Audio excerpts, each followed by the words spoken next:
Okay. So hi, welcome to day 5 of my Camino. It's day 1 for our friend BK. So yeah, for anyone who's just joining, I'm retracing the Camino, my Camino steps. I did the Camino in 2017, and during lockdown it's February 2021. I'm retracing my Camino steps following a video made by a Korean man by the name of BK Lee. So he's still on day 1. I'm on day 5 of his day 1, if you can follow that. We are on the way from Saint-Jean-Pied-de-Port to Roncesvalles. That is a 26-kilometer walk. But it's also, I was saying it's a 1.2 elevation, but I actually think it might be 1.6 kilometer elevation. It's pretty high. It's pretty steep if you're not used to that kind of thing. So, yeah, I love the clicking of the sticks. It's so nice, that sound. I wish I had sticks on day 1. So today here in Ireland, Galway, Ireland, where I am walking on my treadmill. I need to remind people of that every so often. Yes, I'm on a treadmill. That's the noise in the background. I've tried to reduce it as much as possible, but there's always a bit of it there.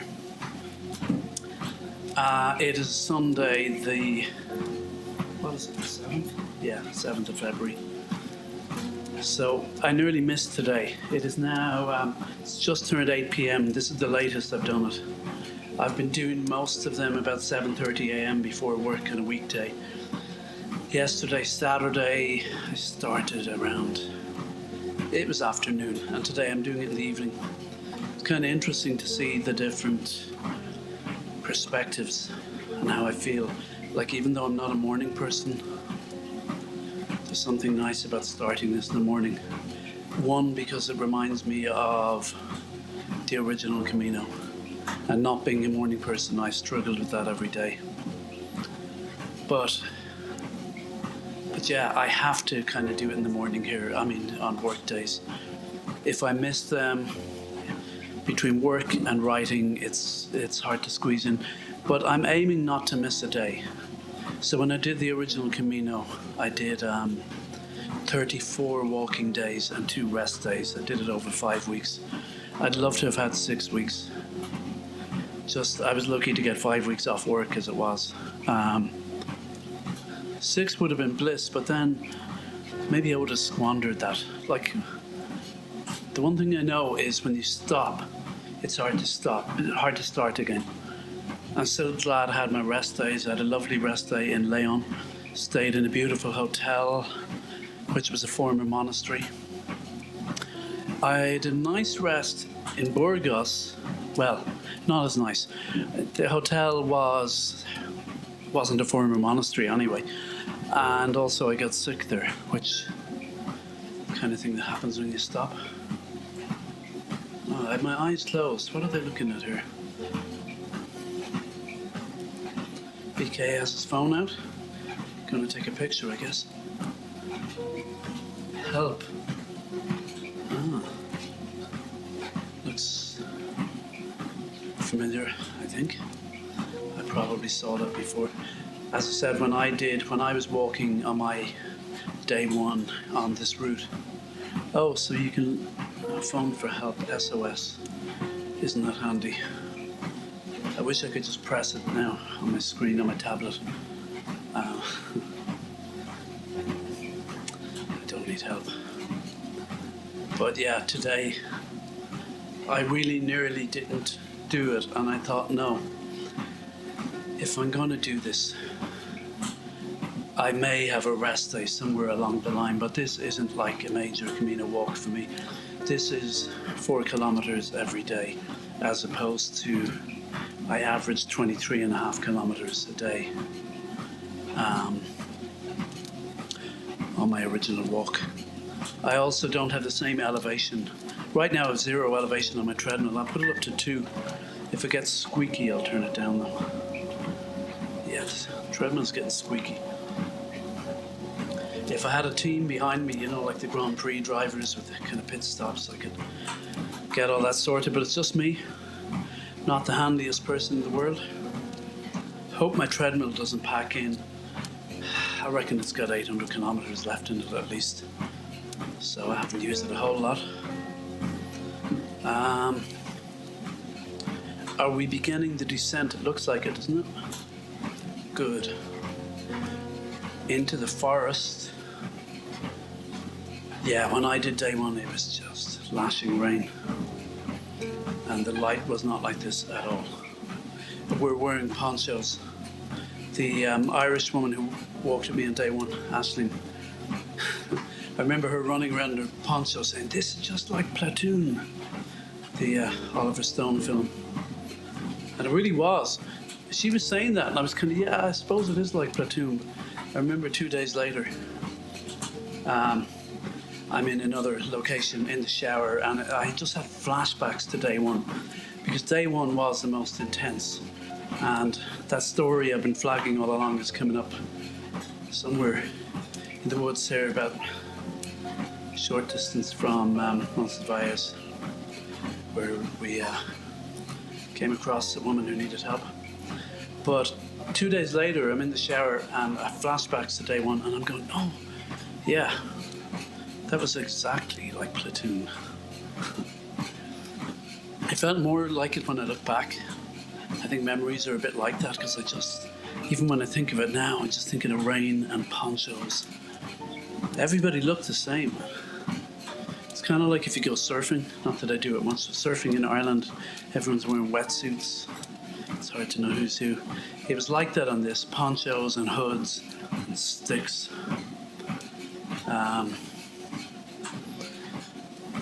It wasn't much fun, but there's a lot to be said for having a really tough day one, because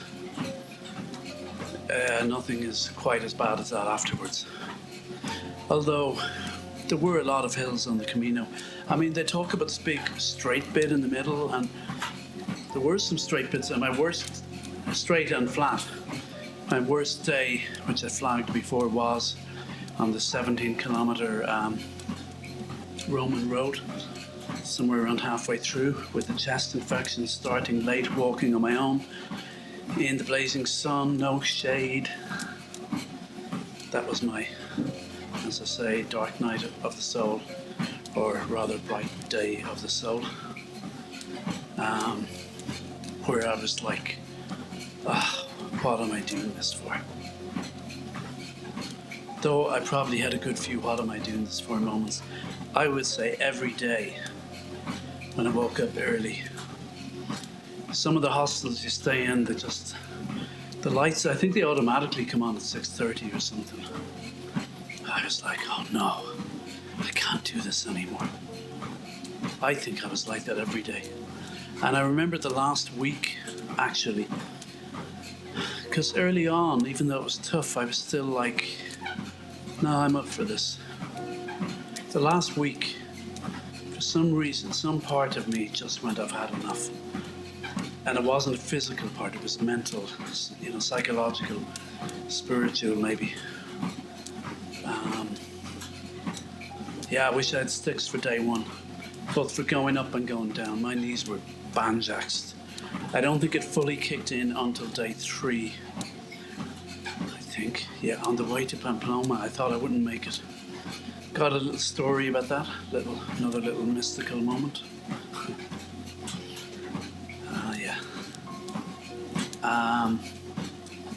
I really don't know how I'm going to talk for an hour today, though, because I really was not in the mood for this at all. And I had one of those days where it took a lot of struggle just to get out of bed. Managed to make myself coffee, which always helps when you're addicted to caffeine. And I'm actually better in the mornings when I give up coffee, but I like it too much. I always go back on it. There's worse vices, that's for sure. But I was sitting and got a box of clementines. I don't know what the difference is really between a clementine tangerine, satsuma, mandarin. But, we're talking small, easy to peel oranges. There's a lot to be said for the easy to peel sort of thing in my book. Still, easy or not, I was sitting beside the box of clementines trying to muster up the, I don't know if energy is the right word, the will to peel one. I do get days like that, especially mornings like that. I get a few of them. Yeah, just where everything's hard. But honestly, it's, I guess, what they call a first world problem. I don't want to diminish it either, but yeah, it's just a mood thing. Everybody has their things, I guess. I've had that as long back as I can remember, but it's not every day. I think when a project like this is good for me. Keeps me focused. The writing, when it's going well, is good too. It's stuttering and starting at the moment. I did none this weekend. I did none all this week. I met a deadline last Sunday. And I have a deadline every 4 weeks, which I can stretch to 5 weeks if I need to. So in the last week since the last deadline, I've done nothing. We'll see how it goes. Yeah, I get easily overwhelmed. So between the day job, the book, and the Camino, which I hasten to add, nobody forced me to do any of those, although the day job, yeah, I need that to pay the mortgage. Anyway, nobody certainly forced me to do the Camino the first time or to redo it on my treadmill. It feels good. I really don't know who's going to hear this, if anyone ever. And I had a thought about that earlier, but I can't remember what that was. I should really check my notes at some stage. He stopped. He's looking around. He's thinking, what the hell am I doing here? I met a guy so early on, within the first week, I think, around Estrella, met a Mexican woman. Interesting story to tell you about her Camino experiences. I'll deal with that when I get to it. But we were talking about my knees. My knees were killing me. She said, go to not a chemist, a hospital. What's the Spanish word for that? Something like ambulatoria? Anyway, got my knees checked up. I won't tell you how that worked out. I'll save the drama for when that comes up. But we met a guy. I'll save most of her story for later, but she had knee problems and they were serious. There was some like cartilage damage or something and she had to turn back. And we met a guy that day who was turning back and his knees were damaged, he said. And he looked kind of heartbroken. He was Spanish too, I think. He was relatively local, as in from the country. That country, from Spain, I think. So yeah, that was certainly a worry for me. So they say the downhill is worse than the knees. Yeah, going uphill and downhill with a pack on your back and all the weight going down to your knees. It's not good. One thing I remember at the end of a long day's walking was my feet used to kill me.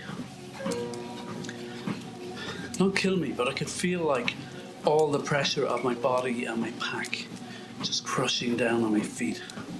And my feet felt, that's it, just a little crushed.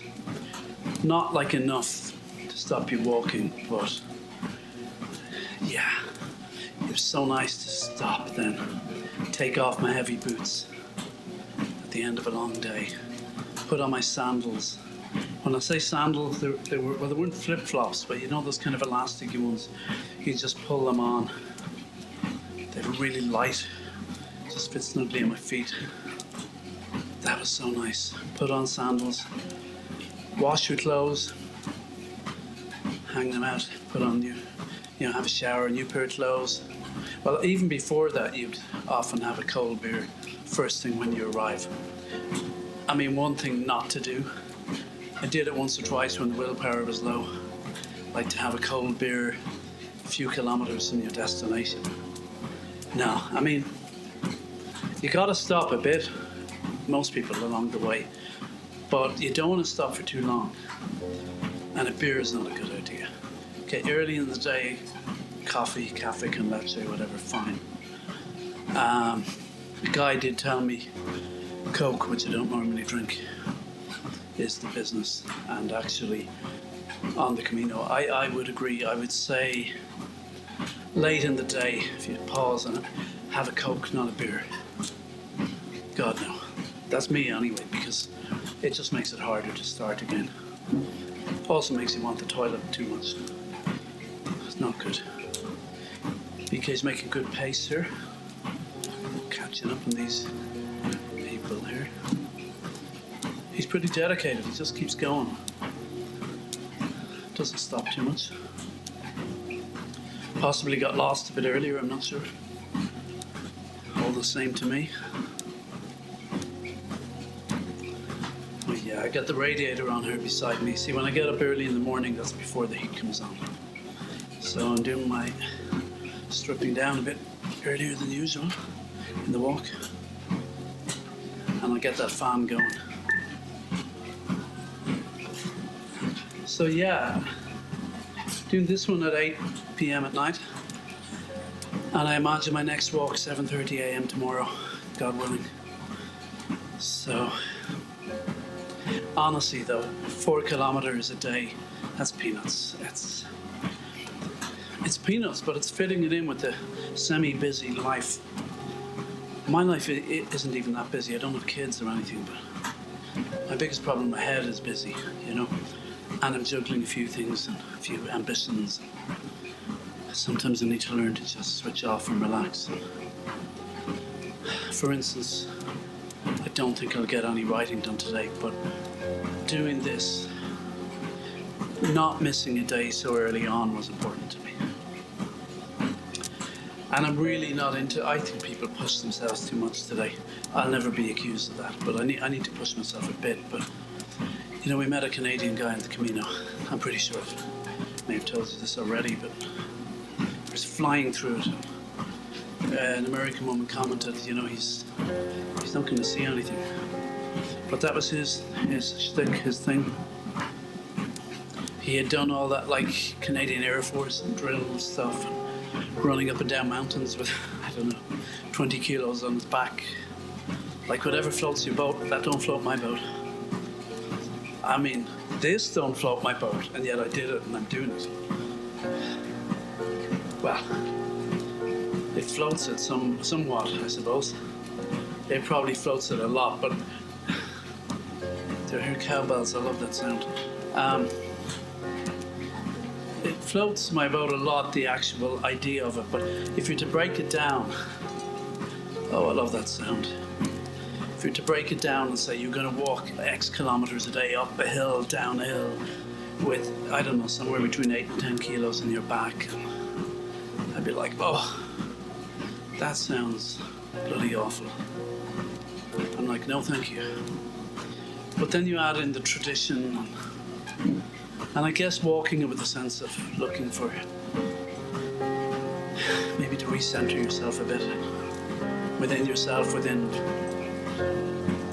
on the earth or whatever. Don't want to sound too hippie-ish. Oh, we got some Korean here. You're probably looking for me to translate it. That ain't gonna happen. So there's a nice pony on the right. I missed that because my eyes were closed. I love those kind of clouds. That's just right. Nice white clouds. Don't ask me the type. We learned that in school. I never listened. actually dreamt, I think I dreamt I was back in school the other day and doing exams. I get that a lot. It's supposed to be a sign of stress. And I'm like, oh God, why am I doing this? I'm like, no, I have to drop out. I was like in the dream saying, no, you know me, I never study, which is true. Oh, I just got a message saying low battery on my headphones. Please recharge headset. They're like Bluetooth headphones. I think I can do that as I walk. Let's find out.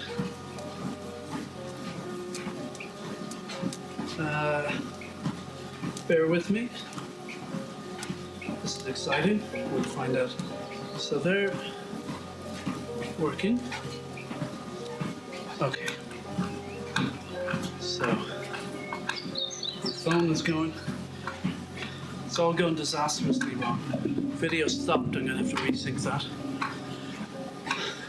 My phone started beeping. This is a disaster. How long have I left? 22. Oh my God, I have. I was gonna say 38 minutes left. But actually, there's 8 minutes extra to get to the end of this, to get to Roncesvalles, so 46 minutes. Why did I not do this morning? Hold on, I gotta get some water. And, oh no, the sound is coming out through the tablet. It's going to mess up everything. This is, as I said, disaster. Okay. So I got the sound down to 0. So I really try not to talk about technical stuff, but then when it just, comes at me, that's all I can talk about. It's like, with modern technology, with these, Skype calls and WhatsApp, Zoom, whatever. Spend half the time talking about, can you hear me? And I'll plug in a different mic, I'll do this, I'll do that. In the old days, you just phone someone up and talk. Admittedly, it was a crackly line. Some days, I remember as a kid, you'd actually hear another call coming through on the old analog lines. But, that was kind of like a bonus, really. Okay, I'm gonna grab some water and switch headphones. I'm gonna go to 2 kilometers an hour for a second. I can afford that because I'm adding 8 minutes at the end. Okay. Well, anyone who dropped out is missing the drama of today. Today's the most dramatic day yet. Because what happened? My headphones cut out. My video stopped. What else? I'll just take some more water here. My phone started beeping. It was like, you're all on the edge of your seats with this, right? Okay. Just switching headphones. I got another headphone plugged into my computer. Give me a sec.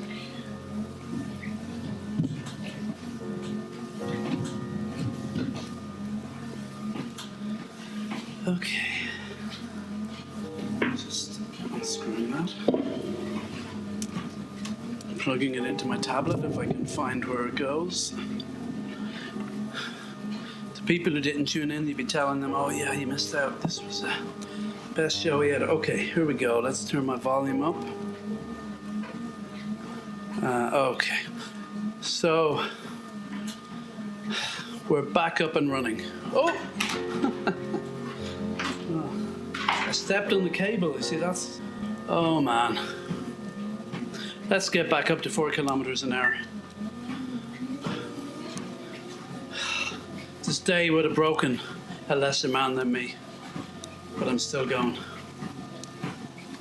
So, I kind of need to listen in case something dramatic happens off camera. At the moment, it's just clicking of sticks, I can tell you. Yeah. I've got my incline at 2. I'm going to put it to 1 because I am struggling. I think I realize it's, even though I say I'm not a morning person, it's better doing this in the morning. I mean, right now I'm at 26 minutes. I'm like, how am I going to get to an hour? And then I think back to when I did it, the original Camino.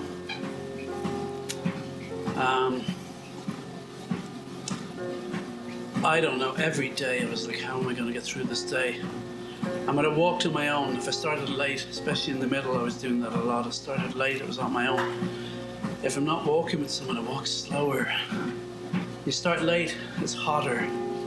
Kind of feels like that now because I've got a radiator on beside me. I'm not even going to try and turn it off. I mean, the one deal I kind of made with myself is I do 1 hour per day and I let the video roll as it is and I talk without kind of editing myself as much as possible. I kind of edit the start and the end and just let it roll. So today I'll have to fix 2 little bits where the video stopped. Why would anyone want to listen to what I'm talking about now? I mean, at least the other days I had some deep stuff, right? You know, mystical moments and whatever. Stay tuned though, there will be more of that. There will be a dramatic moment at the bottom of these woods that we're going to enter at some stage here. I'll just take some more water. Okay. And I'm putting my incline back to 0 because I'm just hanging in there now.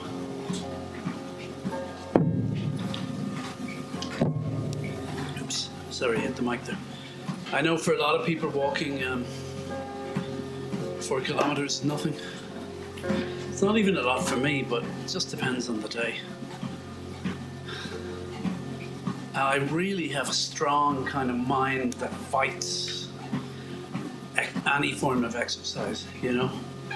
There's a voice in my head that's always saying, why, if I'm exercising at all? Why are you doing this?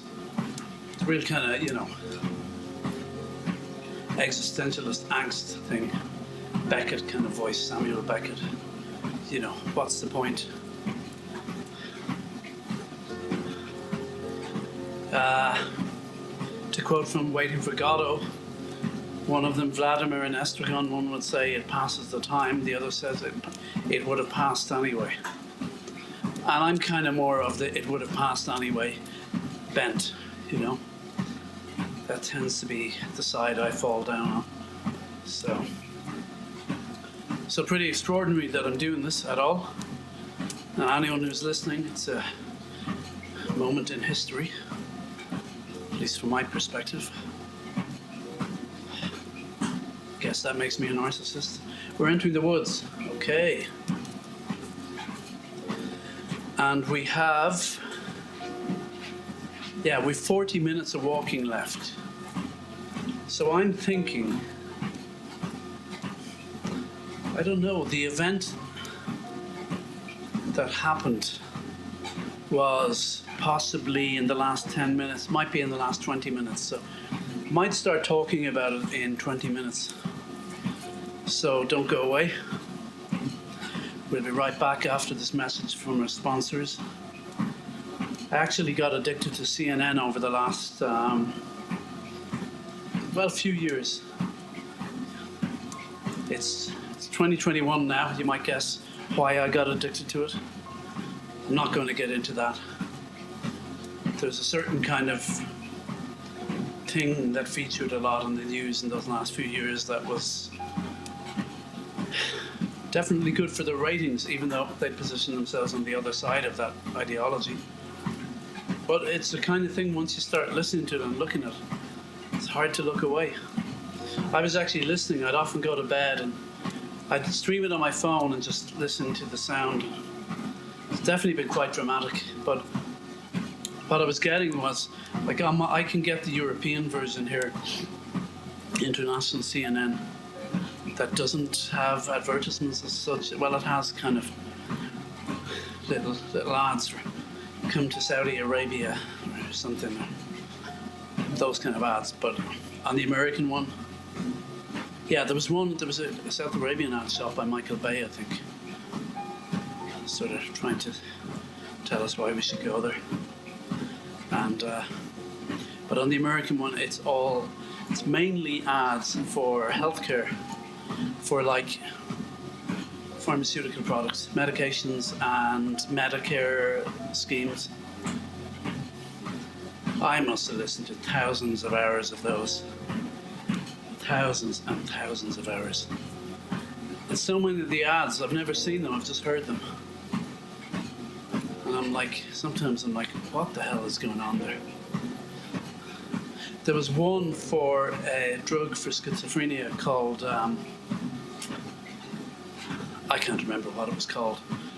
And I only heard it twice or three times max. And the first time I heard it, I was kind of falling asleep. And I was like, I think I was falling asleep, but then I woke up and texted a friend in America about it.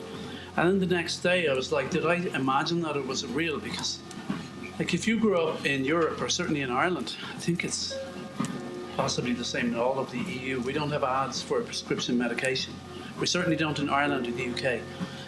And it's just so weird to see them and hear them in America. So I'm hearing this one, I'm falling asleep, and it's like, oh, hey, how are you? Oh, well, I'm pretty good, but hey, how's your schizophrenia going? Oh, well, lately I've been hearing these voices, and hey, have you considered such and such? And I really thought I imagined it the next day. Then I found my text to my friend where I texted about it. I said, no, that was real. I found the ad online. I heard it a couple of more times since. But it really seemed to me like there was something so weird about the ad. And at the end, the one I'm talking about, it was two white women. They're kind of affluent, they're in an Uber or whatever, talking about their schizophrenia medication, and then they end up in an art gallery. But one of the bits where she said, I hear voices and people looking at me. Like one of the guys looking at her happened to be black, and they were both white. And of the 2 or 3 ads I saw for this product, it was always aimed at white, affluent men and women. Well, I guess you have to be affluent to afford that, but I just thought, if you're going to put in the shot of someone looking at you and you're paranoid, with ominous music, like surely making that person black is, what you're doing when you make that decision. And someone could say, well, it's, what's that word? What is the term they use? Representation. Sorry, my brain is gone. You're being fair, equal rights, but no, I don't know. It was all a bit odd. And at the end, the two women,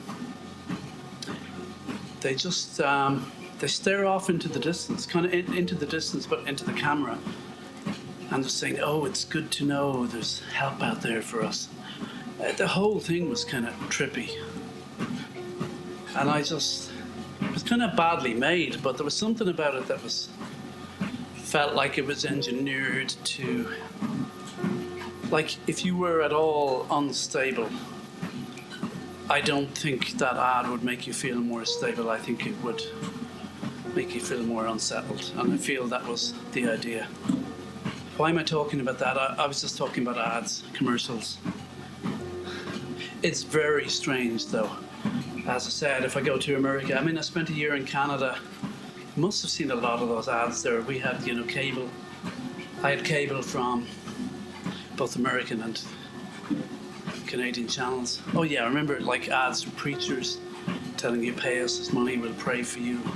That guy with the healing water from a holy lake in Russia or something. That's kind of bizarre too. I don't think it should be allowed. But they say it's free speech, but it kind of looks like fraud to me. Anyway, I had my eyes closed for a bit. Still going downhill. It looks very lush. Yeah, when I did it, I just remember it raining and no light. were pretty bleak. More Irish looking than this, I suppose you could say. Because actually, it does look pretty Irish. It's kind of lush and green. But it's not raining, that's one advantage. I'm wondering, will I recognise the place where the sort of dramatic incident happened? It was definitely under more trees. It was also later in the years that the trees were bare. How am I doing time-wise? Let's see. On the video, I got like 5:08. Oh man, over half an hour to go. Whew. And my feet are killing me. See, normally I wear actually those sandals I had on the Camino doing this, and they're perfect in the treadmill. I got these runners sneakers on now, they're a little tight. But onwards, I dare say that the monks of yore suffered a lot more than this. So I don't think tight sneakers is enough to get you into heaven. Take a little more than that. Tell you one thing, if I was really making an effort to comment on the scenery, like, I mean, it's not a lot to say. It's just a lot of trees. Got one of those cattle crossing things coming up. Every so often you see a sign with a blue arrow saying walk this way. The sun is high in the sky. And that's about it for the next while. I'll report back if something more dramatic happens.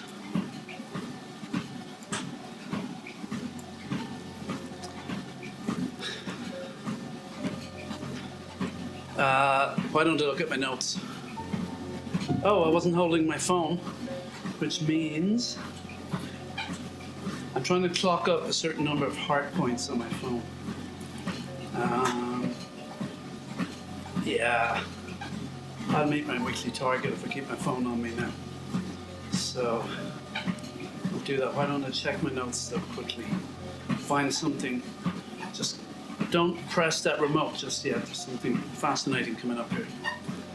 Camino topics. Does gym exist? Oh yeah, I made that note last night. Why don't I talk about that for a little bit? Probably get about a minute out of it.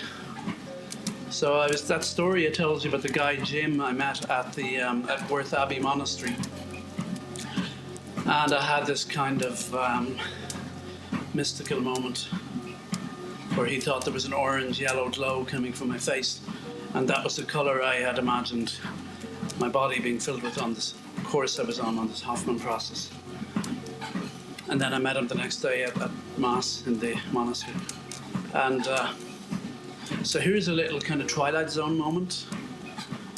I'm not even going to try and hum that. So I was back in the monastery since then, last year maybe, and I was talking to one of the brothers, or priests, brother I think, and I was telling him about this guy I met, Jim from somewhere up north, and he said he'd never heard of him. So, I mean, a better storyteller than me would have milked that for a lot more. I'm not quite getting the full Twilight Zone value out of it, but you get where I'm going. Maybe he didn't exist. Maybe he was a ghost. I could research it further, but I prefer to think, oh, what's this? Where's this car coming from? I prefer to think he was a ghost, because I've a flair for anything dramatic. Bit of embellishment is always good. I should have, if I'd worked in it, I could have embellished that story a lot more. I could have told you I did a lot of research and he didn't exist. But then I found a headstone with a guy called Jim from Northumberland or Northamptonshire. Imagine, I don't even know which it is. I don't even know. I'm pretty sure one of those is a lot more south than the other. Yeah, English geography isn't my forte. I'm pretty sure Northumberland, isn't that the place where they have like the kind of Celtic pipe music and clog dancing? And then Northamptonshire is much closer to London. I hope I'm right. Okay, he's drinking some water. I might do the same. So yeah, does Jim exist? We'll never know.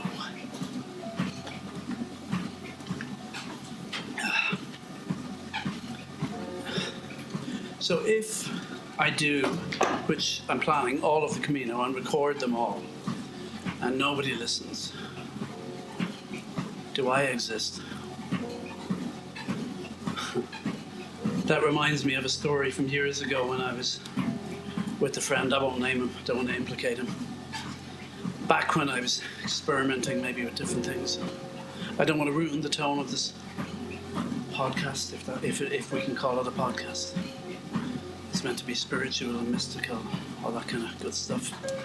Anyway, certain things were consumed, perhaps, may or may not have been consumed. It is my understanding that my client wishes to, what do they call it, plead the fifth on this one. Anyway, where was I? Let's just say two gentlemen consumed certain substances and they were minding a house for someone. And anyway, well, I'm not going to keep saying they. I'll just say we, but I haven't admitted anything. So we're trying to kind of get a grip on reality because things are getting a bit psychedelic. Things may or may not have been getting a bit psychedelic. And so I turned on a radio. It was an old kind of radio, and I got onto long wave or something and found BBC Radio 4. And I was saying this would be perfect. You know, there was a play on, play of the evening, whatever they call it. I don't know. Anyway. We're both listening to it, just trying to get a grip on reality, just because our heads were like way out there in the cosmos. And so we're listening to the play, and of all, you know, the things to tune into when you're trying to get a bearing on reality, like normally a Radio 4 play, it's a pretty safe bet. Not in this case. What was happening in this play, we didn't realize at first. It was a play within a play. That's not good when you're trying to come down off a trip. So I can't remember what was happening in the first play, but it doesn't go on for long. It's just like a minute of that, and then it ends. And then a voice says on the radio, within the radio, if you follow me, oh, you've just been listening to The Sleeping Dog by whoever.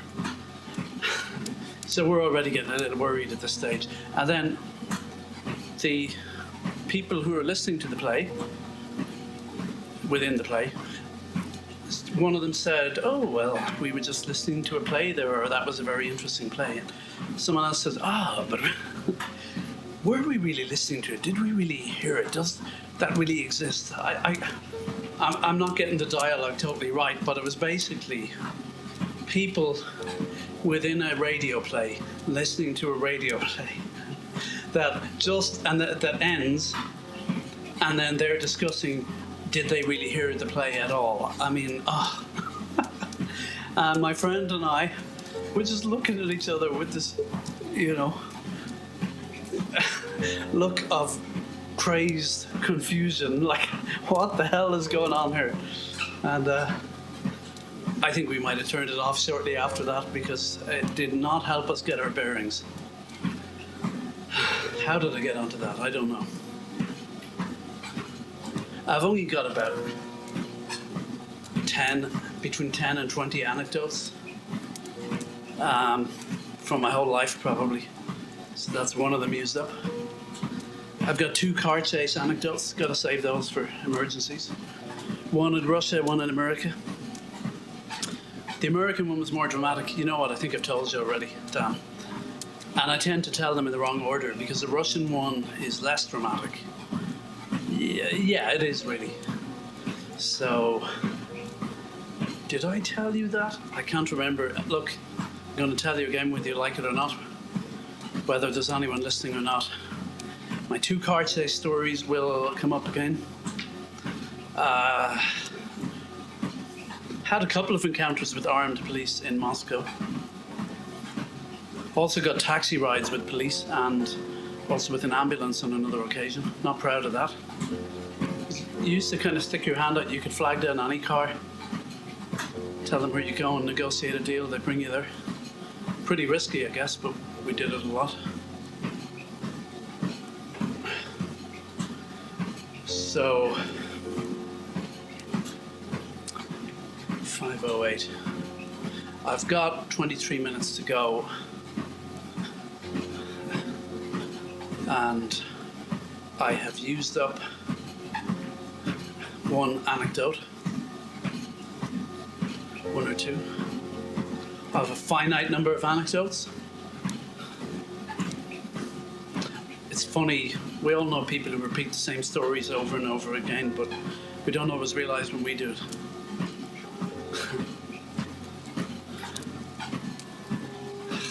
Yeah, I do it a lot. Although I think I used to do it more. I've lost that need to impress or entertain. It's not quite as demanding a need as it used to be, which is good. A relief for me and for other people, I guess. But listen to my voice. When I edit these, I don't really edit them. I just kind of have to fix the levels a bit. And I really don't like when my voice goes up. I do that kind of sing-songy thing, the voice going up and down. That's not cool. Like that Anthony Hopkins talk I was telling you about. Oh, he's just got that lovely Welsh voice. And in fairness, not all Welsh voices are give themselves to that kind of sense of drama. Some can be a little more lyrical and comedic, but you know, him and Richard Burton, it's beautiful to listen to. But when I hear myself doing that sing-songy thing, I can't explain it. I'm not going to try and do it now, but when my voice goes up a bit in pitch, and it's like I'm trying to modulate it to explain things that I don't like the way it sounds. I mean, at the very least, I want to sound slightly cool and, you know, enigmatic. I mean, considering I'm going to walk 800 kilometers, and considering no one might actually hear this, you could say it doesn't matter. But maybe one person would tune in and just go, wow, I want to hire this guy, give him $1 million to, read Audible books. That would be great. I love audiobooks. Other providers are available besides Audible, I should say. But I'm willing to be hired by any of them. If you want to start a bidding war, that's okay. Maybe reading books on a treadmill could become a thing. I could definitely see that becoming a thing. Man, I'm struggling here because you know what? So the radiator's on. I'm also wearing jeans, you know, which is not really the kind of thing you should be wearing. But in fairness, I'm only going at 4 kilometers an hour with 0 incline. I'll put the incline up to 1, even though we're going downhill. Just because I'm bored. My cat Bobby is sitting at the window looking at the sliding doors. Cats have such a sense of drama. You wonder what's going on in their heads. Oh, lots of people coming up here. It is so bright, this does not remind me of my day one at all. There's a church coming up and it's a kind of A-frame building. Interesting. I don't remember seeing many A-frames on my walk. I must have seen this one. Mind you, there's a couple of different routes. And I know sometimes one route is closed off in the bad weather, but I think I went on the long, high route. Either way, I think everybody would be back on this route by now, coming down. So I must have passed this. I bet you BK won't go in. We should start taking bets on this. He didn't go into the little hut earlier, which may or may not have been a church. I think I went into this one. I'll always go into a church. A, for a bit of just a rest and shade. He's not going in. Can you believe this guy? Sorry, BK, I don't mean to diss you, but what language are they speaking? French or something? Let's have a listen. Spanish, I think. No? Is that cowbells I hear, or is it the shells? See the shells on the people's backs rattling? We'll never know. That "we'll never know" seems to be becoming a catchphrase of mine. I mean, you need a catchphrase. If you want to go mega, you need a catchphrase. We'll never know. I like the way I say that. We'll never know. So, I might just hold back on those now for a while. Kind of got to ration them out or they'll lose value. Kind of like a Rolex watch. They don't, I was reading that the other day, they don't, oh, thank you, Buen Camino. They don't, oh, so was she American? She spoke English anyway. So yeah, Rolex watches, they kind of ration them out. They don't sell too many of them. So, or I gather that's what they're doing at the moment. Some models, I think you have to be invited to buy them or something, so it increases the value. And why am I talking about that?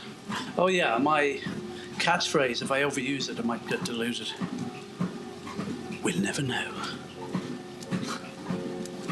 So, at some stage, I gotta start telling you about what happened, but it was further down.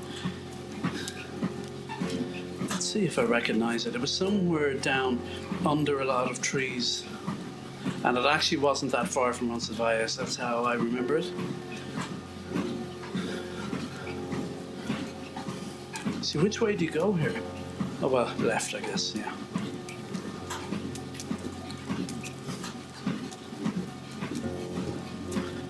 .508. So we got, 16 minutes left. I might as well start telling the story.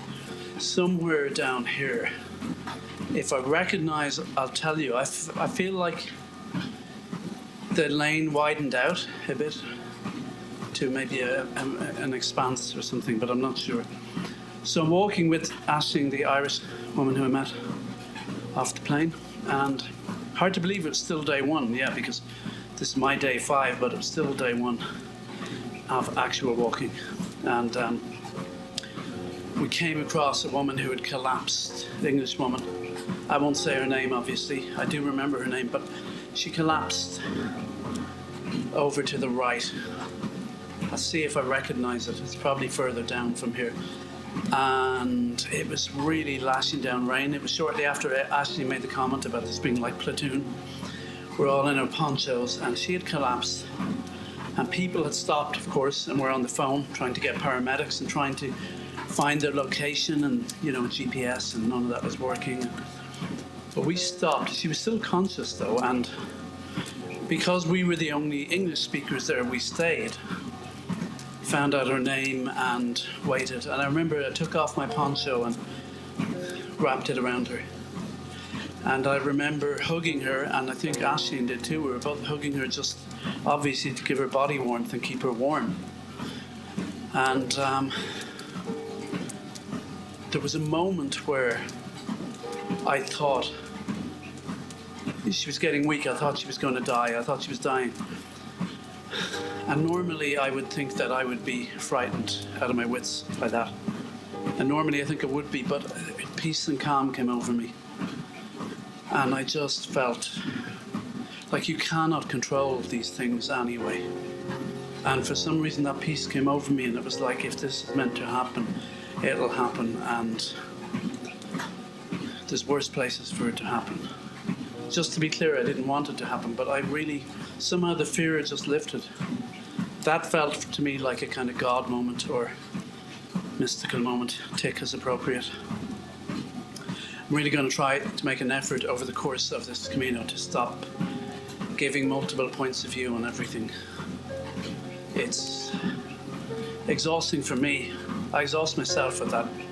As soon as I make any statement, I can hear the contrary views in my head, and I'm like, I don't need to represent all points of view. It was somewhere along here, I'd say. I remember there was a kind of ditch there to the right, and she had kind of gone over it a bit, so it could have been somewhere around here. And that was kind of one of the most powerful moments on the Camino. On day one as well, of all things. I'd say it was pretty much somewhere around here, but who knows. Buen Camino. So looking forward to arriving in Roncesvalles. Wouldn't you think I would learn how to pronounce these places right? It's one thing being on the Camino and not knowing, but like doing this multi-award winning podcast, vidcast listened to by millions, perhaps billions of people. And I don't even take the effort to learn how to pronounce the places. That is shameful. And this isn't me representing sort of disparate points of view. This is me saying that is shameful. How dare you, James? Hey, you're going the wrong way, mate. Buen Camino. So yeah, I'm castigating myself here. So it's Roncesvalles or Roncesvalles. See that middle S, I'm not sure about that. Roncesvalles. So we waited for 40 minutes with this poor woman. And I don't know how the paramedics located us. Well, I guess we couldn't get the GPS thing working, but they, they knew we were on the trail. They just had to come up from Roncesvalles up this trail. And it was, the bit we were on was quite narrow, possibly narrower than this. Or maybe that's just an illusion. It was quite narrow. The vehicle they came up in was like a narrow gauge kind of vehicle. Pretty impressive to see. And they got her to, I think they got her eventually by helicopter to Pamplona.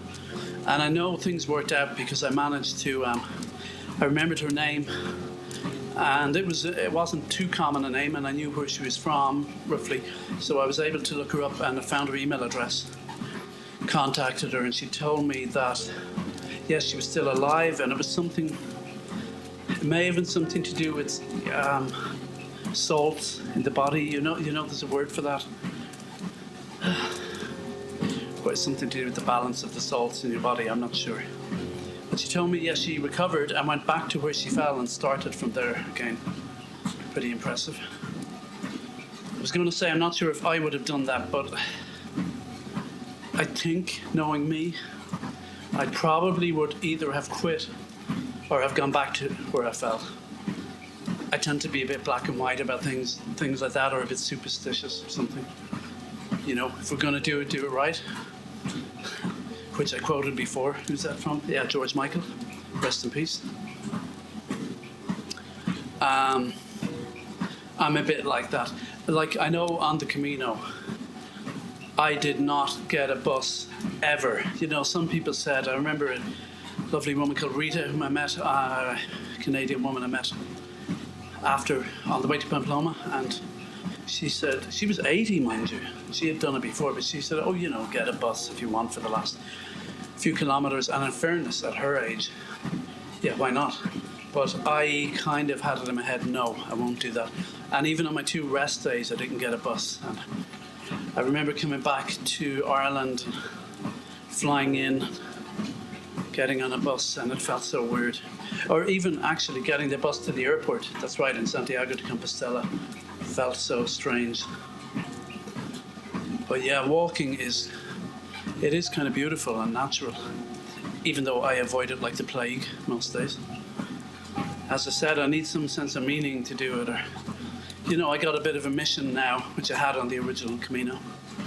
And doing this now on my treadmill, it doesn't feel completely random, because I wanted to do Camino from Porto last year.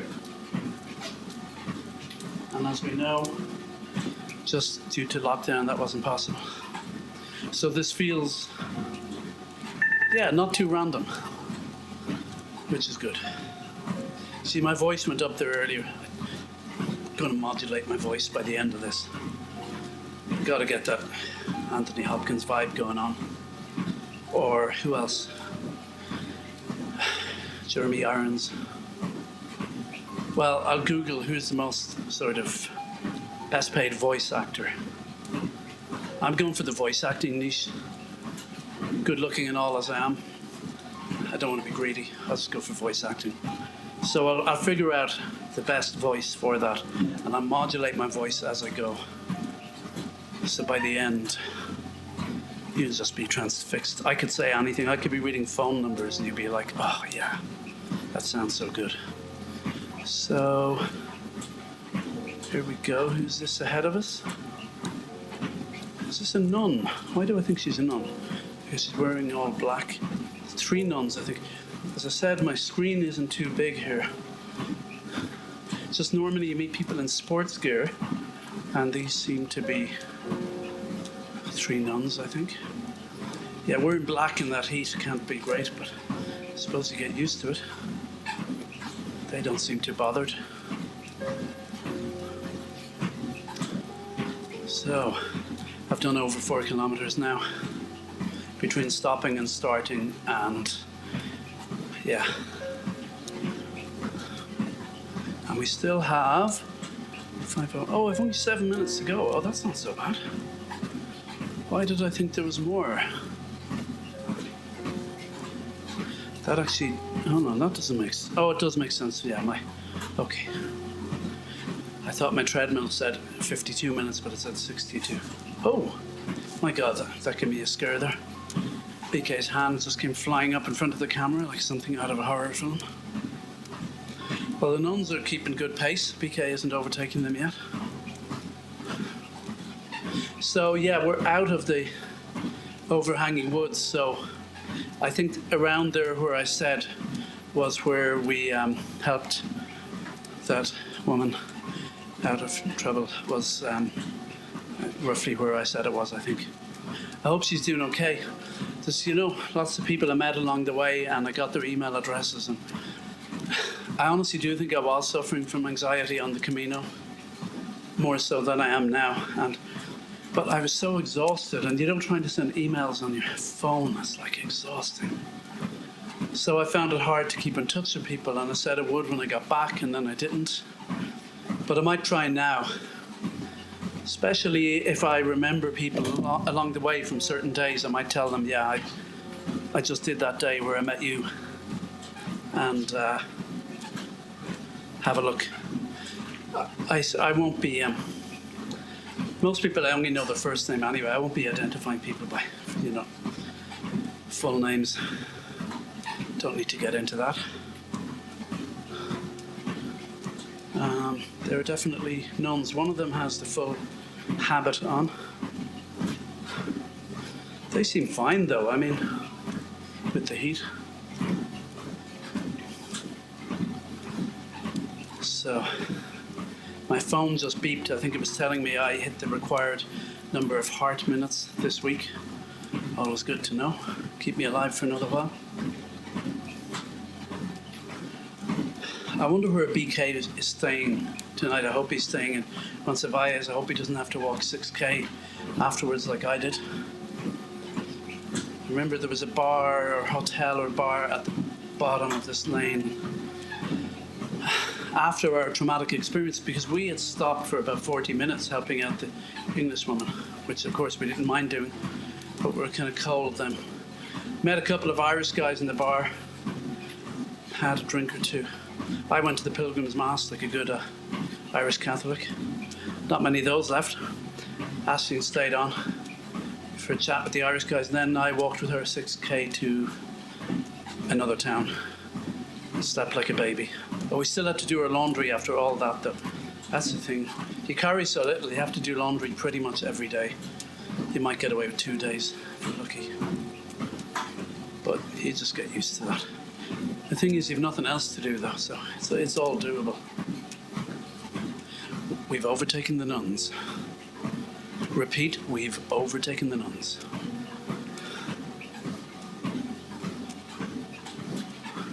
I'm not hearing a lot of Buen Caminos along the way.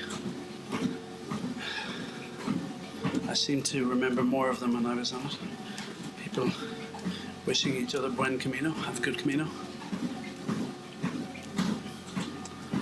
So, oh, we've only 3 minutes left on this video, and I am so glad. I always run out of things to say at the end. Even like, you know, silly things. I run out of silly things to say, let alone intelligent things. Yeah, BK seems to be making a good pace. From what I remember, he overtakes more people than overtake him. That seems to be my memory. Of course, my eyes are closed for some of it. So the laneway, the pathway is broadening now. I think Roncesvalles is, we're nearly there. And I think he's got a map of the route, or the route, as our American friends like to say. Coming up, I can see Roncesvalles. And I think that's the hotel slash bar slash hostel or wherever, where we had a drink. Church was somewhere nearby as well. Yeah, I remember meeting an Irish woman here who lives in South Africa. God, was her name Helen? Oh my God, I can't remember her name. No, Alice. And her friend Gail. Might email her. Yeah, look at this place. There's quite a lot of rooms here. I think it was booked out though. That's why we ended up walking 6 kilometers, because Ashling had booked a place ahead, and then I phoned and got a place there. That was good. Then we went our separate ways after that, but then met again in Pamplona. She just walked as far as Pamplona and had a great night out with her and Alice and Gail and different people from the South African tour, and also TJ, I forgot to mention him, American fighter, retired fighter pilot, or Air Force pilot or something, who from Florida, who was with different political views to us, so that's okay. We kind of liked him all the same. TJ, if you're out there, Buen Camino, everyone. TJ, if you're out there, Buen Camino. Oh, here we go. End of day 1. Okay, and we've got a map to show. This is what BK walked in 5 days. In 1 day. And I did it in 5 days, broken up over 5 hours. But actually, BK's walk would have been more like, I think, 8 hours or something, because it's really hilly. The camera wasn't running all the time. He's showing a few snapshots, like pictures he took along the way. Well, BK, you put a lot of work into this. Well done. Because I just got this vague idea to do the Camino on a treadmill, and then I found this. I was like, okay, I have no excuse now, I have to do it. Well done. I was going to say, if I go back, I'll film the gaps that you left. Oh, he said 7.5 hours he took. I think I took longer. He said, I had a nice plan until the Pyrenees. Yeah, I hear you. Okay, the video stopped, thankfully. And I'm going to stop. So, see you tomorrow. Buen Camino.